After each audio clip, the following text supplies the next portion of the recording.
ce mec qui, lorsqu'il vous raconte une histoire, il essaie de la surenchérir en inventant une histoire ou en citant une histoire pire ou meilleure que la tienne. Comme celui-là. Tu ferais pas partie de ces gens qui t'écoutent et qui veulent toujours surenchérir sur ton histoire? Non, mais j'ai connu un mec qui était pire que moi. Bon, essayons de trouver une caisse. Salut à tous, c'est Dépine. Aujourd'hui, je vais vous parler des personnes qui, même lorsque vous les appréciez beaucoup, peuvent parfois vous énerver. Alors, je vous ai parlé des moi une fois j'ai vu pire. Mais moi une fois j'ai... Soyez sérieux. Il est vrai que ce type de personnes fait se trouver un peu partout. J'avouerai qu'ils sont amusants la plupart du temps, car ils ont tendance à nous raconter beaucoup de blagues. Drôles parfois.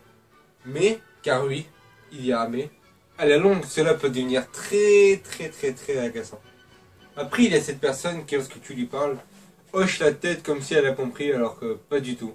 Et oui, elle n'a pas compris un mot de ce que tu lui as énoncé. Rien du tout.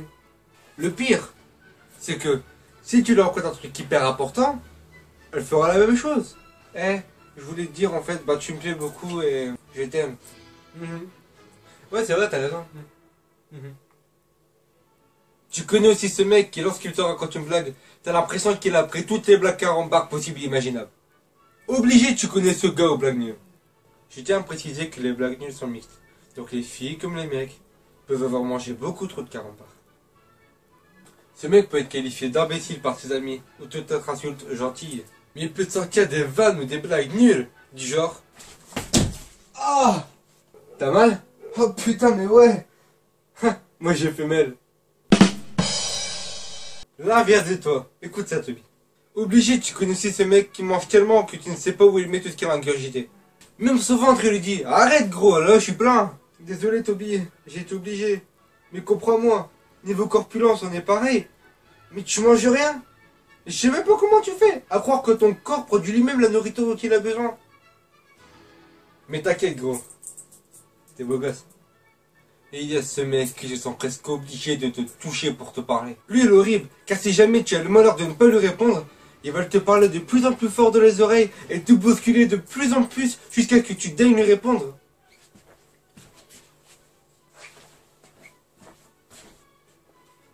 Hein, qu'est-ce que je fais? Bah cherche le respect. Bon, je passe ce mec qui pue comme je sais pas quoi. Parce que lui il existe partout. Et il est partout en plus.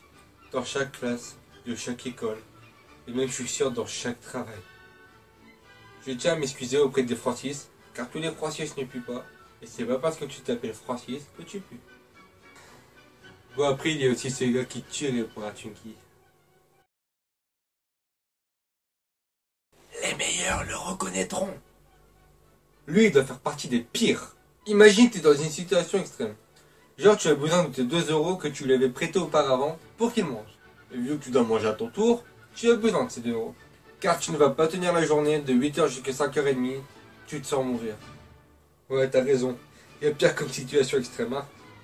Enfin bref, tu demandes à ton ami tes 2 €. Et lui, il va te répondre sans pression. Moi 2 €? T'es fou, toi, j'en ai pas. Je sais même pas comment je vais faire pour m'en manger. T'inquiète gros, je te le rendrai plus tard. Je donne de l'argent à tout le monde en plus. Et là, bien sûr, t'as le droit de te demander comment on va faire pour lui manger. Et ouais, il va demander de l'argent à un autre. Pas possible ce boss. Eh monsieur, je sais tout. Ce gars, il mérite des pafs. Vous êtes d'accord que par là quelqu'un qui vous dit tout le temps je sais, c'est énervant. Bon après d'accord qu'avec les réseaux sociaux, il est difficile pour une personne qui raconte tout sur ses sites d'annoncer un truc à leurs amis qui ne sachent pas déjà. Mais bon, il y a des limites. Je suis sûr que vous savez de qui je veux parler. Et pour finir, il y a ce gars qui te tutoie et que tu vous vois sans arrêt dans la même vidéo ou dans la même conversation et qui raconte aussi les mêmes phrases tout le temps. Vous savez, il n'existe que 2 choses infinies. L'univers et la bêtise humaine. Mais pour l'univers, je n'ai pas de certitude absolue. Albert Einstein. Si vous aussi vous avez des mecs comme j'ai énoncé, ou pire, mettez dans les commentaires, partagez, likez. Merci à tous, ciao! All that's left is a window to my soul. Come and get it.